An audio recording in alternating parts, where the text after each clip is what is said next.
Hello, my name is Ashani Smith, and I am an equity stage manager. Sisters in the Round is dedicated to fostering an inclusive and empowering community within the theater industry, specifically for intergenerational Black women. Today, I am here in the round with Beverly Jenkins, PSM of The Outsiders on Broadway, and I'm very excited to be here with you today, Beverly. You are one of many, not even one of few anymore, one of many Black women PSMs that I have had the honor of connecting with in my what seems so short, but I guess in my last 4 years of being in the theater industry. So I'm just happy to have a platform here with you today and chat with you a bit.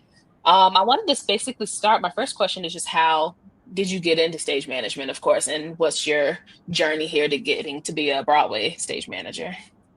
Well, let's see how I got into stage management. First, let me say I am honored to be here with you. I love to see the younger generation. You know, I'm 109 years old, so it really fills my heart to see the younger generation out there and doing their things, especially my Black women. I love it. Hmm. And I'm so proud of you. Oh, I'm thank so proud of you. you, even though we have only met in flashes. Yes, Everyone quickly. proud of you. So thank you. Thank you for doing it Thank you. and succeeding. You know, it's not easy. So, okay, Mhm. back to the question.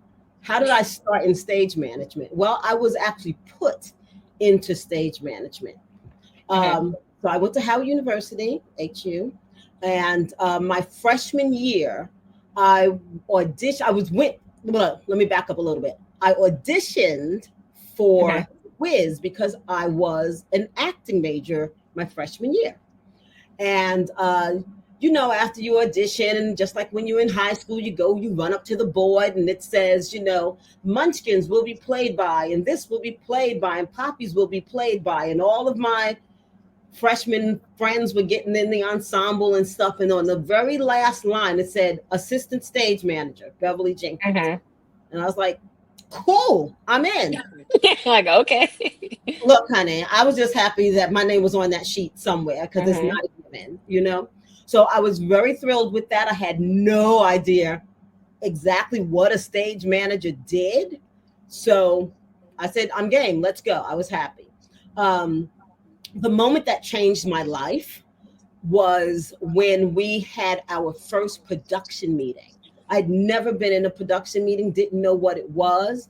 But after winter break, those of us who were participating in the Wiz had to get to back to school early.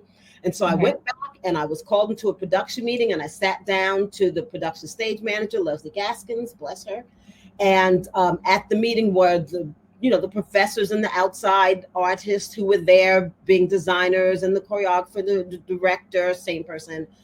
And they started talking about the color of the psych versus the costumes. And they started talking about the list of props, and they started talking about scheduling. And my mind went, Mhm. never I'd never put any real thought into what goes on before we are called into rehearsal. And to hear all of the thought and all of the artistry that went into putting up that show, even before the artists were, the performing artists were there, blew my mind. And at that moment, changed my world. And so I loved every second of it, obviously. And the following year, because this was spring, so in the fall of the same year, going into my sophomore year, the theater department was implementing a major in arts administration, Mhm. and I signed up for it. I switched out of acting to arts administration because my mind said, "Oh, they're going to teach me the business. I'm going Mhm. to learn the business of theater because I can learn acting, but I'm not everybody's going to share the business of it." And so I switched over to the business, and I was done. I was like, acting. I'm not like I wasn't like the other kids in my class, adults in my class, who would sit in the corner and cry over it. I felt like I needed to help them, and so I found my calling. My calling was stage management. Mhm. So fast forward, how did I get in this seat where I am now? As soon as I got out of school, I just started working. I came up back to New York. I'm a New Yorker. Came back to New York. You can hear it, and I started working. Started building my resume, meeting people off Broadway, off Broadway. Started touring with dance companies and musicians, and then a very good friend of mine, Liz Cohn, was working in a general management's office, and they were looking for Black stage managers and productions assistants for a show called Five Guys Named Mo, and I Mhm. booked the production assistant track. And there was only me. I was the only one. It was a small enough show. And from there, that company hired me to do Les Mis, which was already running on Broadway. They hired me to do Miss Saigon. They hired me back to take on an assistant stage manager position on Five Guys Named Mo. And from there, my career started growing. And that's how I got to Broadway. I love that. That's the long Yeah. story of it all. I That feels like the long short story. I feel like a lot of us have the same trajectory of we were very intense performers, and then it was one of those, it fell in our lap and the bug bit. I used to be told that phrase all the time in high school and college, like when did the bug bite you of whatever you're interested in? And I had the same exact thing, was in a performing arts middle school and high school, and I was in a BFA program for my freshman year, and then just kind of fell into my lap one time sophomore year, and I changed my major, and the rest is history. Here we are. So I love how a lot of journeys are similar in that same way. Yeah. But don't you think that most of us start off in acting because that's what we see? Yeah, that's just because what else will we do? What else would we I do? sung in church choir, and I Right. watched a lot of theater on DVD and stuff. And I just had a very artistic childhood. So my mom was like, oh, okay, maybe there's two performing arts schools. There's the elementary school and then the middle school that students from the elementary school tend to transfer to if they like it. So it's like, let me put her in it and see if she sticks with it. And then I Mhm. did. And so it was just kind of like, that's just what, you see. So you gravitate towards that, but you don't see stage management until you fall into it. Because even I can't even remember when I was still performing on when I was younger, like what exactly the stage manager did. Like that's just not someone that was right in front of me. It was always performers. So until like I was put in the position to have to do it, it was just like, oh, this is something people make money and do for a Right. living. Right. That's Mhm. interesting. But it's definitely a calling. There Yeah. are some people who fall into it and just do it because they don't know how to get to what they want to do. Mhm. But for me, it really this is I'm doing what I'm supposed to be doing. Yeah. Mhm. My I feel mom, the same way. my mother always wondered, don't you want to get back to, being in those plays? And I'm like, I'm good, I'm good. Yeah. I have the same answer. And especially, I feel like I'm not exactly far removed. I think when did I officially switch? 2018, 2019. So it hasn't even been like 10 years. Only been about 6 to 7 years where I Yeah, made the switch. And I still get the, oh, but like you love the show. Would you ever go back and audition for? I was like, no, but like now it's my dream to stage manage the production of well, I that get the people show. on because it's called understudy rehearsal when you need somebody to Right. jump in. So there you go. Right. I have fun doing that, and I get to use some of my musical theater chops that I took There you with go. me doing that. But I'm like, no, I've never. That's when I agree. I figured out that it was the calling, because at first it was just something I felt like I settled on because I was like, well, I don't want to perform anymore, so let me find where I'm supposed to be. But as soon as I really got into it, like there was no inkling. There was not even 1 second where I'm like, oh, I missed it or felt any regret of not going Right. back to the performance. And I think you really know you're supposed to be doing what you're in exactly where you're supposed to be when you feel that feeling. Right. And you're Exactly. not thinking the what if I would have done this? What if this was Right. different? And I'm like, no, it happened the exact way that it needed to happen. Because that's the feeling that people who have to Hmm. act feel. And like I said, I wanted to act, but I did not feel like my world was going to crumble if I Hmm. didn't do it. I'm like, there's something else here for me to do. And I found it. Well, it Yeah. found me. Hmm. It found you. I like that. I like that a lot. Well, with that being said, the first official question is, what do you look forward to most when it comes to stage managing right now? When you get the call or you talk to the GM and it's just like, we want you to PSM this show or this tryout, like what is the one thing you get excited about thinking leading up to the start of the contract? Oh, I think I get excited about just putting it together. It's a challenge. Hmm. No matter how long one is in it, you should always, I feel you should always get excited by the challenge of starting, of making it better than I did the last time, of Hmm. what did I learn the last time, because you always learn something. What did I learn on the last on the last show? Or what did I learn the last time I started a show from the beginning that I can implement this time, or I don't want to do this time? Or what can I learn that I learned from another stage manager that I can put into action on this one? I always get excited about just starting and seeing Yeah. if things work and how can I do it better. Even when, if you're blessed enough to be on a long running show and you're calling and calling and calling, people say, well, isn't that boring? It's like, it's never boring because it's never the same show. There's always Right. something different. And there's always the challenge of seeing if you can, can I call it perfectly? No, ma'am. Hmm. I make it better. Let's try, Yeah. So yeah, that's absolutely what I look forward to doing is, can I make it, can I do it better? Can I make Yeah. it more seamless than last time? Yeah, I definitely am looking forward to that. I Mhm. just was telling you before we logged on, I finished up my first year of Six, which is, like you said, one of those long running shows. And I even just though the stopped call myself itself, from singing. Sorry. Sing. I know it's so catchy.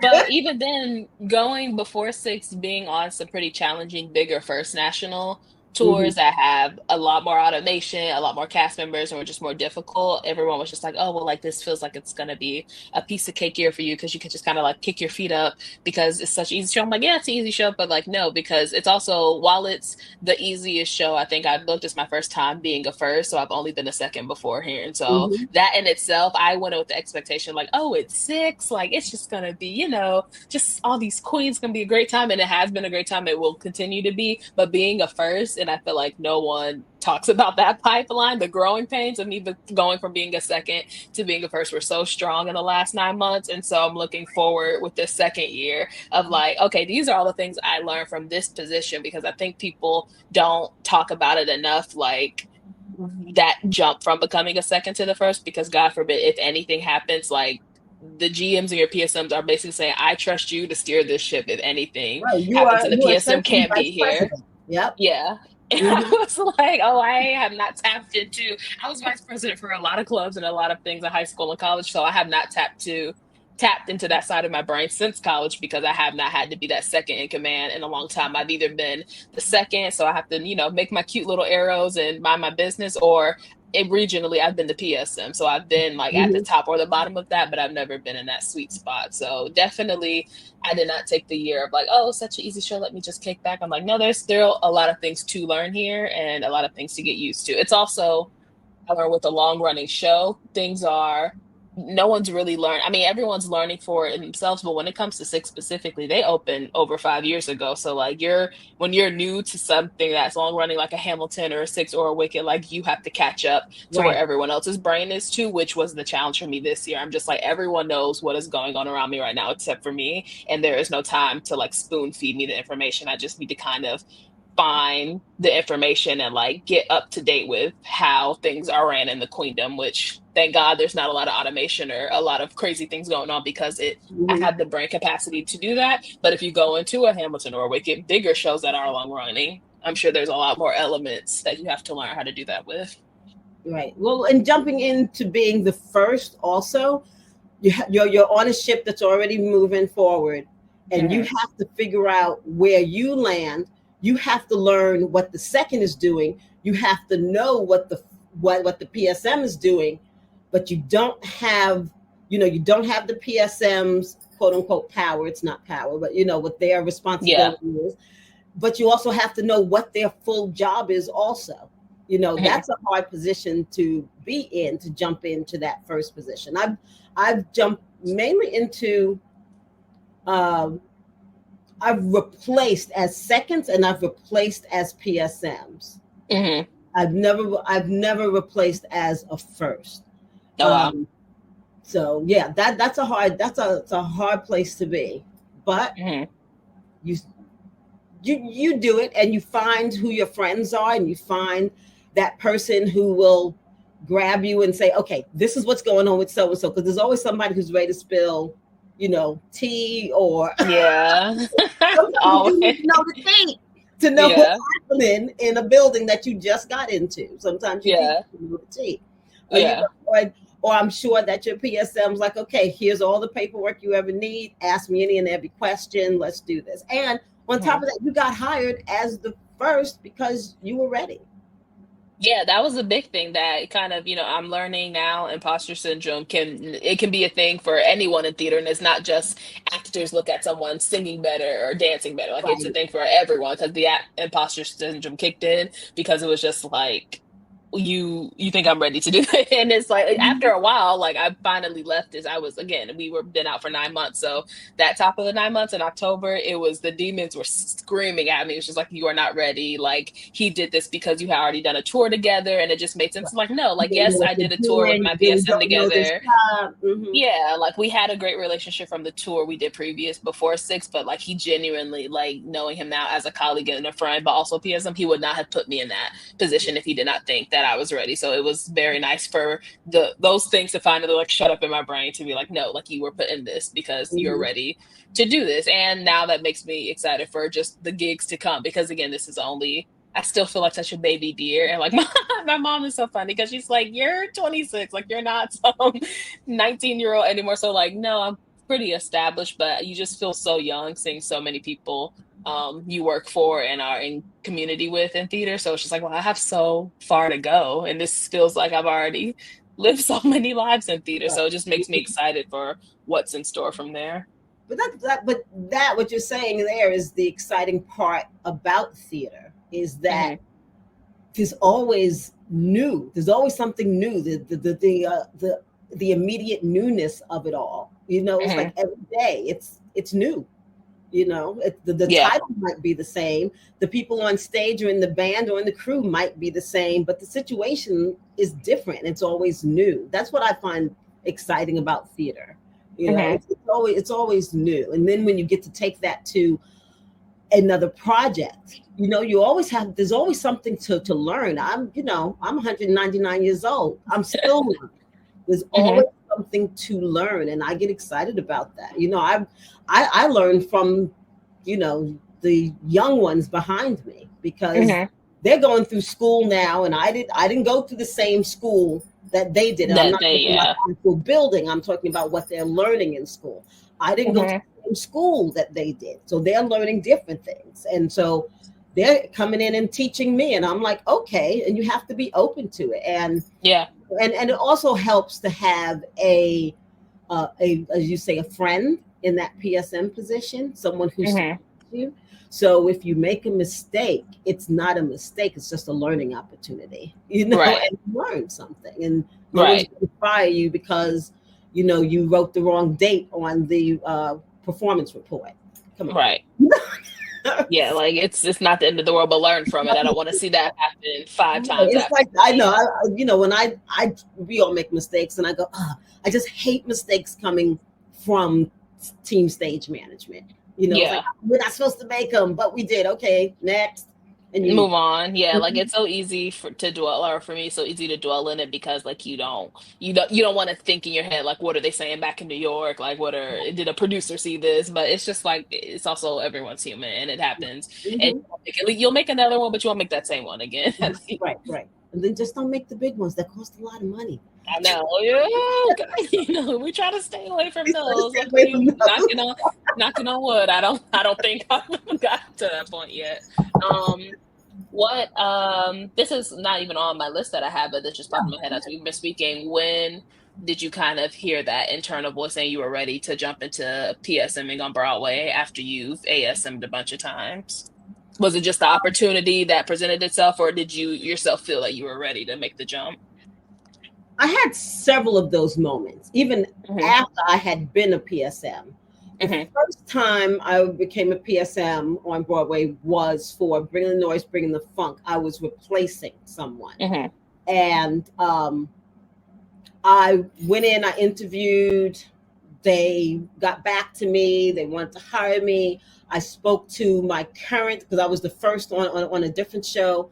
I spoke to my current PSM, and they actually tried to talk me out of it. Wow. And said, do you want to be there at that show and blah, blah, blah, blah, blah. And I took it and I was like, I actually do think I want to be there, you know? So Yeah. I took the leap. I just took the leap. And so that was the first time. That was a good one. Then fast forward, then I was doing the mainly first work first, dropped down to ASM once in that time. I think then I was firsting a lot. And then I had another PSM who, when another opportunity came for me to go in PSM Avenue Q, he basically put his foot in my back and kicked me out the door. Because he was like, you need a foot in your back. Go. You do not need to sit up here under me anymore. And that was the biggest lesson that I learned about taking that, because that's what I do to my seconds now. I put my foot in their back and like, do not sit up here under me. You need to go out in the world and see that what you're learning works. And he knew that I was just like, I'm comfortable, not that I couldn't do the job, but I was getting comfortable in being his first. And so he kicked me out. And since then, it's been great. It's been great. I'm like, I can do this. I know I can do this. And I also, as I matured in my career, I understood what I felt was a positive, if you got me, is that I love people. And, I say, if you have the job, I know you can stage manage, by the book or whatever that is, stage management. But what else is it that you have? And my special thing is that I really like people and I hear what they're saying. It doesn't matter if you're yelling at me. I don't take it personal, but I hear what you're saying. And so sometimes I was actually being called onto a show, a different show, to go in and fix it, because some of the people were not behaving. They were not being heard. And so I was actually asked to come in and fix it. And I think I did. You're like, as far as you know, things went well. I know. Yeah, that's actually really interesting, because I felt two things that you went through with that situation. I felt that by the time the last time I was a second was on the company national tour, and that was my third time doing it. So I just felt really like I was just floating on a cloud the whole time. I was just like, I know exactly what to do in here.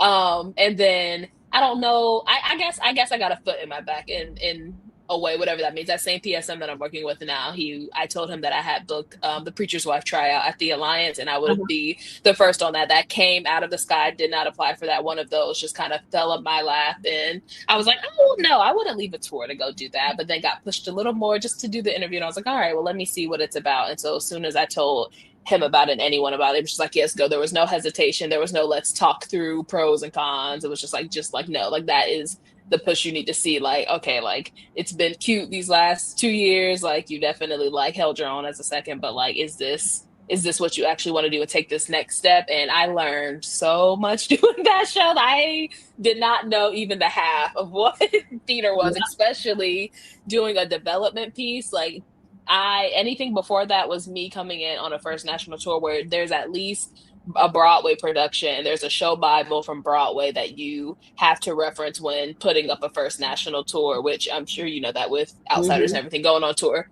as well. But when you have a new musical that nobody has done before except with some music stands and a binder, I was woken up. I was just like, I had no idea.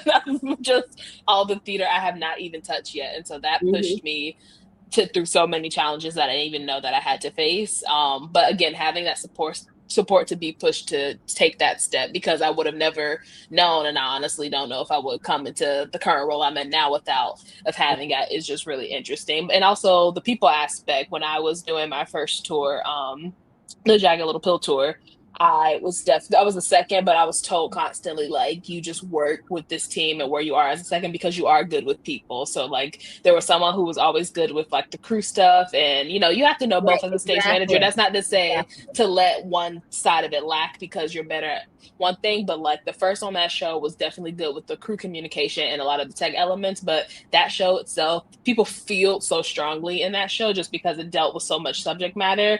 The Mhm. PSM of that show was just like, I can tell you're just good with people. You know how to talk to people, especially people closer to your age. Like, go do that. Like, I've always been what the kids call a yapper now. Just Oh, like that to was talk. calling it? I'm Okay. like, yes, that's a professional yapper is what they call it today. But just like to talk, and like even my mom was just like, there's never been a shy bone in your body when you would be at church, like whoever's auntie would reach out and like you wouldn't even hesitate and just reach for whoever was reaching for you. Like it was just like there's never been like just a shy part of you. And that's why I think that has helped tremendously in that communication aspect of stage management, because I'm just like, I just like to talk socially, but when it's time to, like you said, someone's unhappy, you have to put out a fire. Like I've never kind of shrunk in, and I've never gotten like tense when having to deal with maybe Yeah. not the best conversation, just because I would hope I know how to navigate through difficult conversations. So Hmm. all that's interesting and very inspiring to hear from you, to also give the reassurance that that's like a real thing that you can It is continue to absolutely go real. on to use as you get older. Hmm. Absolutely real. Because you never know. We're in this business where we expect everyone to come in the stage like, hey, how you doing? And Hmm. sometimes it's not like that. Yep. They've had if you're doing an evening show, they've had all day to live their life, and then their life comes with them through that stage door.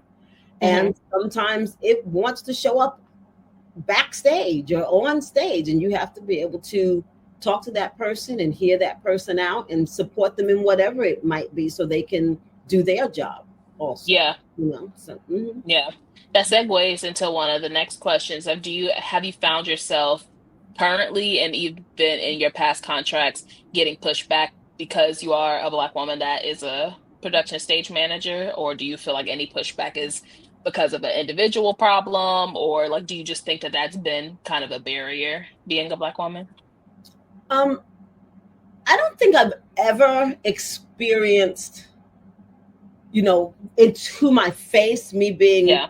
a woman, me being a Black woman, being uh being a problem, Hmm. honestly. Yeah, that's um, good. Me being a Black, me being, let's start from the beginning, qualified Black Yeah. woman got me through the door. Hmm.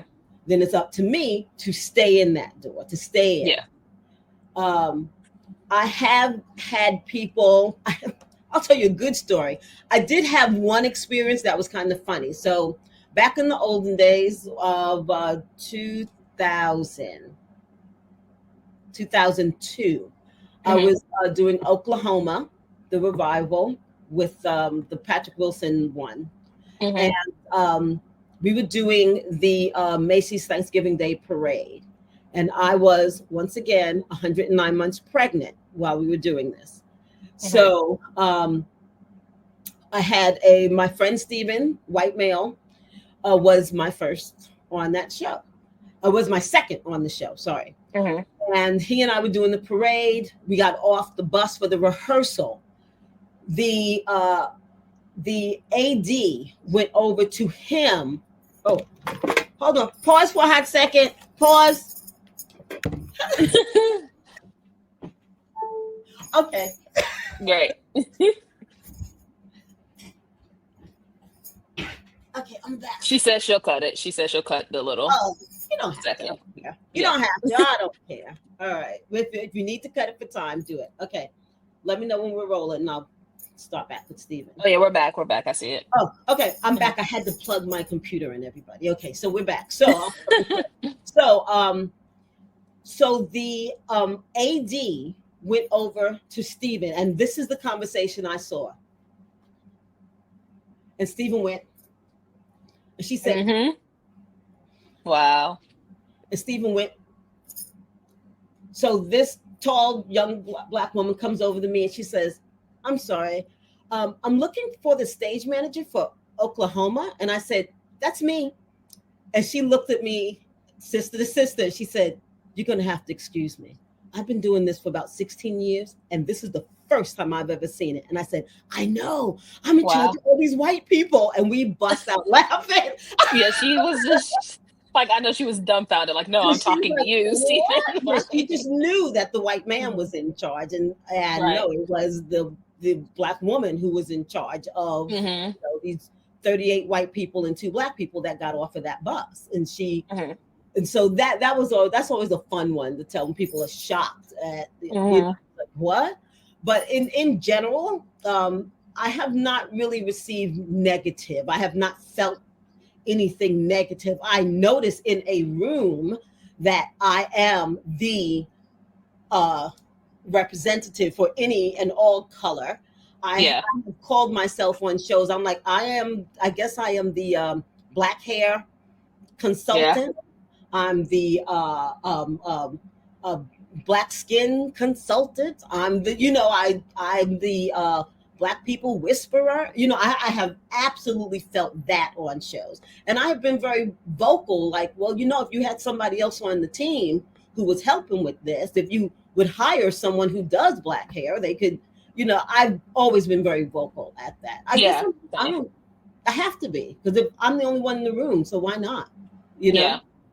I have to be vocal about it. Yeah, I've definitely found Mhm. that, and I don't shy away from it.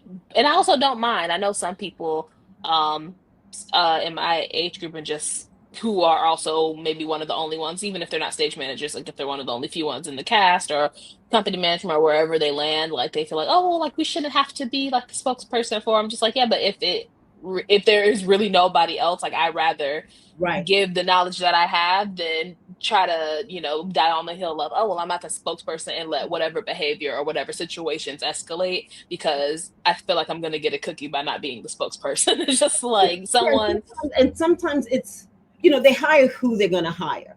But I yeah. do have respect for, a couple of the directors I have worked with where I am, the rep, uh, Hmm. especially like when you're doing development and Yeah. then something comes up about color. And I've had, a few of them like, how does that sound to you? They would actually ask me. And I would Hmm. be like, respect, thank you. Yeah, no, you shouldn't do You shouldn't do that. that. Yeah. or, No. Yeah. or that's okay. Or if you tweak it this way, and, I know I don't get a writing credit, but still, but I should. There's no extra line in the There's no playbill, extra, unfortunately. there's no extra money. No. There should be, but oh well. But it's you have to bring it to people's attention, and no one's going to listen if you're yelling at them. But if you just bring it to Hmm. their attention, they will hopefully start to notice around them that, right, we are doing this show and we're being represented by just us. Yeah. So Yeah. I've also found in my career that you go into thinking that even if you are the only one on a show that has predominantly white people and maybe you're one of few people of color, whether you're the stage manager or anywhere else in the team, then you'll go into an all black show and you think that the grass will be completely greener in terms of just problems that can arise. no, And ma'am. boy, did I No, find ma'am. out.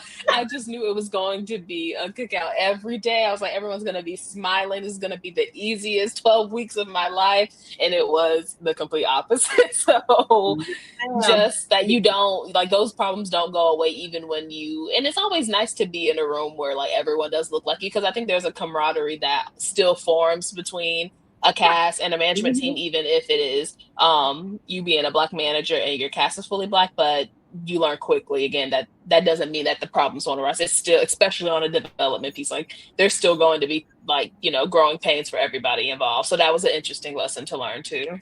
Yeah. And the thing that's important about that is, okay, so you're doing a show with predominantly black folks, right?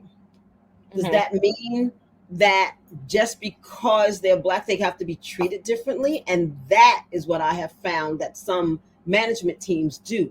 Well, we have to know these are people are professional. Treat them professionally. That's all anybody's asking for. Don't treat me different because I am.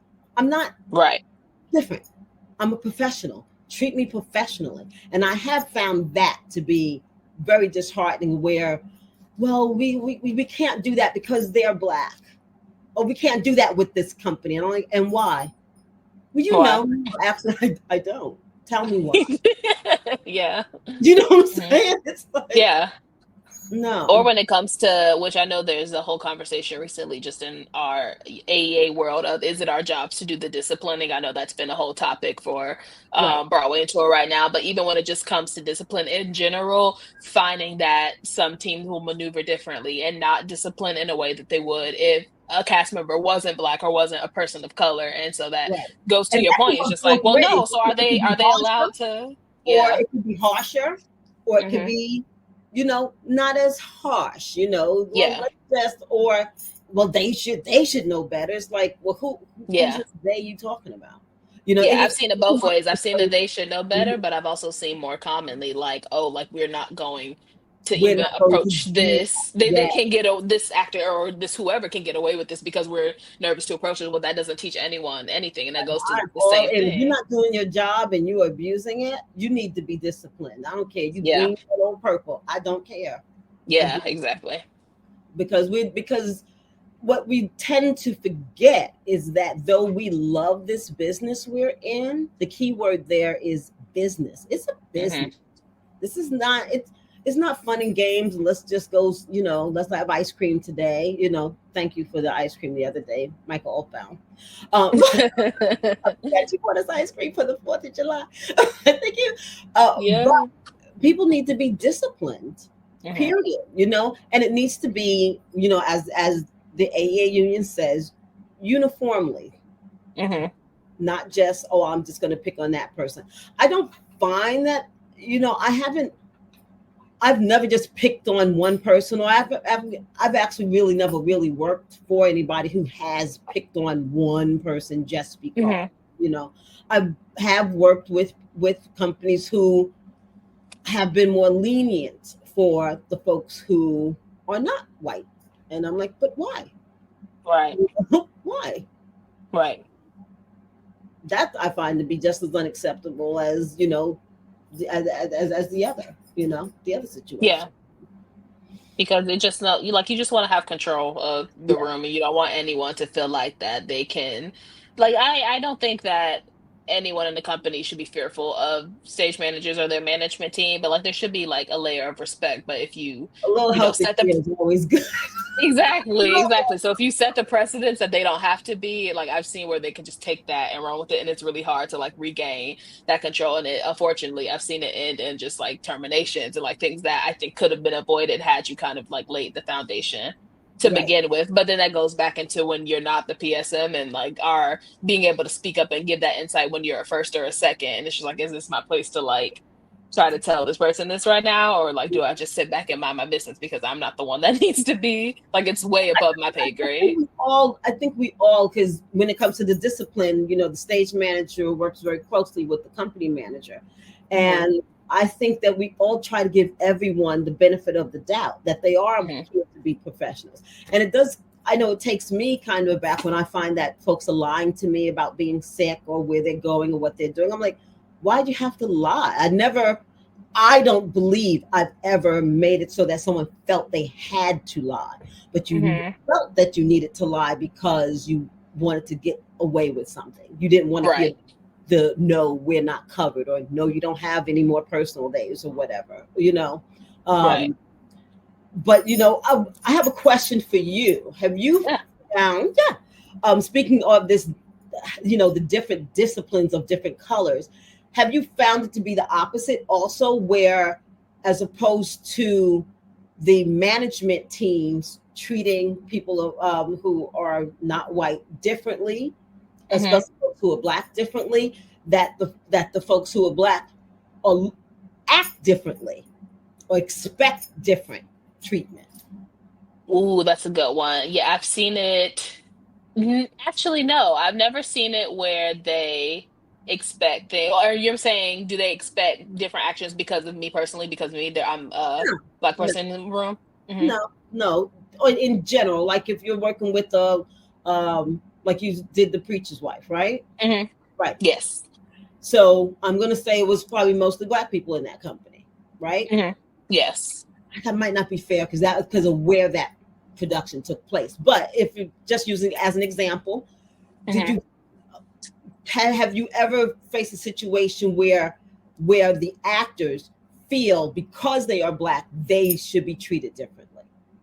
Ooh, that's a good one. I don't think that they expected to be treated differently, but I do think that they would see certain things happen and they were expecting maybe a different outcome than how some things shook out in the room. Mm-hmm. Yes, I feel like that's my good that's my good pageant answer. Like, yeah, No, my no, yeah, my beauty pageant answer. I do think that it that is good. didn't like I didn't see that until unfortunate certain situations would happen, and like we all had expectations like, oh, certainly like this is going to be dealt with this way, and we would see in front of us it will be dealt with in a completely different way that did not favor the Right. cast all the time, which was Mm-hmm. unfortunate because it was all black show. But that kind of does answer your question because we had that back of our head, like, oh, this is gonna go this way because this is a room full of black people, and it didn't. So then that's where that business word gets thrown back into it. Because not saying that those decisions were the bad decisions to make, because I guess who am I to say that that was the right or wrong decision? But it was just more so like this is still a business at the end of the day. It's a development piece. Like we're still learning, and there's a lot of money still being put into it. So you can get so sucked up and I say sucked up in a good way. Like we all just kind of got sucked up in just the richness that was in that room being not the minority finally, like we were the majority of the room, but then we would get humbled very quickly with like, Right. oh, it's still also a commercial theater It's production. still business. So Yeah. yeah, so Yeah. yeah, Sometimes, I mean, honestly, sometimes we just like, oh, it's my people, and we just yeah, exactly. can get to the point where like, okay, but all right, everybody, we got to work, you know. Hmm. Mhm. Yeah. With only a few minutes left, I want to kind of well, not lighten it up. We're really getting into the real things here, but I kind of want to see mentorship and how do you feel about mentorship with the younger generation on Broadway? Who do you see as a mentor? I know you mentioned someone named Lisa that may have been instrumental in your career, but also I feel a level of mentorship just with you and just with, Narda and Lisa and all the people who have come together to create amazing programs for Black stage managers since basically right when I graduated in 2020, 2021. So how do you feel about mentorship for the younger generations? And also, why do you think your mentors that got you into your position now? uh, Mentoring the younger generation, they do need mentoring. I need mentoring. I'm an old lady, but Hmm. it's important because folks like Narda and Lisa, Cody, myself, Hmm. um, Tiffany. We are in positions where we can, um, where we've had experience, and Hmm. we can give the younger generation, what we went through from our unique perspective. Hmm. So I think it's important that we do that, and that's why Nada's doing the ultimate up there at Yale. Uh, Hmm. Cody has his programs that are doing fantastic. Ken, Lisa, and myself, and Jimmy Lee. We have Broadway and Beyond access for stage managers of color. Just trying to make sure that people have a gateway to come into this Broadway community and just to start their career if they need to. And Yeah. there are a few things that I do like to tell all stage managers, doesn't matter. All stage managers, don't get hung up on I have to be on Broadway tomorrow, because Right. it might not be tomorrow. It might be 6, 7, 8 years, as it was in my case. I didn't start off like I must be on Broadway. I Yeah. started off, I got to work. I want to work, and that's what I did. And you Hmm. build up your resume, you get experience, you get a little reputation out there. And so when you do get to Broadway or you do get your national tour, you're ready. Because the Yeah. last thing you want to be is not ready for the opportunity when it knocks. As Tiffany Haddish says, you got to stay ready to be ready. Be So, ready. Yep. and so get ready, get that experience. Yeah. My mentors on Broadway were and still are Richard J. Alexander.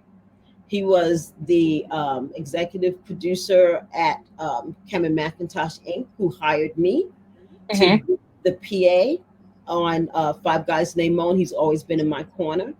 Another one was Mary Beth Abel, who just retired. She was Yeah, from one, Wicked. Yeah. she's my stage management mom. She hired me along with Richard to be the PA, and then she hired me and I got my equity card when a stage manager on Les Mis at that time went out for a leave during the summer, and she hired me to come in and taught me some more ropes, and then she gave me a permanent job over at Five Guys Named Mo, and she's always been there for me.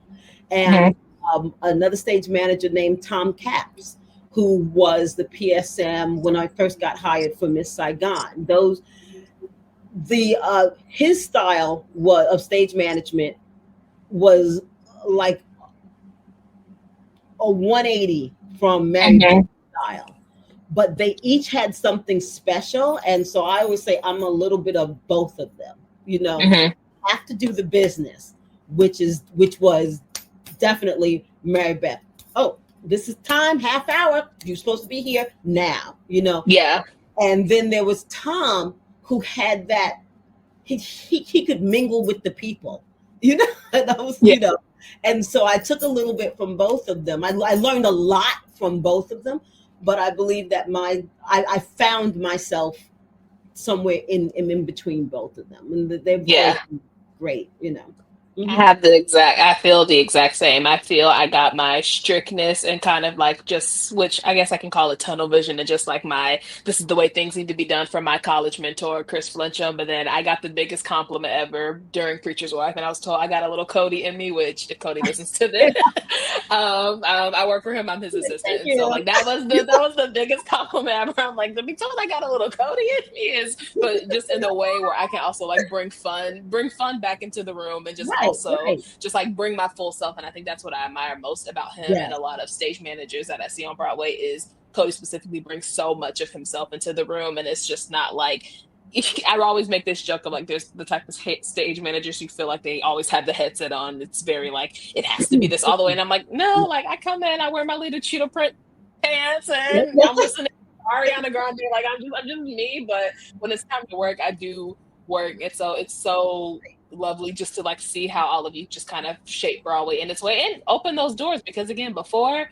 I came across Cody on Instagram, before I even won the Charlie Blackwell scholarship, I did not, and I was 20 years old by then. I wasn't even a teenager anymore. I was just like, oh, there's more than maybe 2 Black stage managers on Broadway. Like I genuinely was just like, wait, what? Like that's not a white man job? Like it was a completely new world for me. So I think that's one of the biggest things I think from the pandemic is that those organizations you've all created and just the platform that you've given us that are still growing into this, like that, I don't think I would have ever got here without like seeing that happen and seeing those possibilities. So I'm glad that the pandemic kind of put a pause on anything. So one, access was a big thing. I feel like I had access to all of you guys to reach out and connect, to be like, ooh, hey, I'm starting to graduate.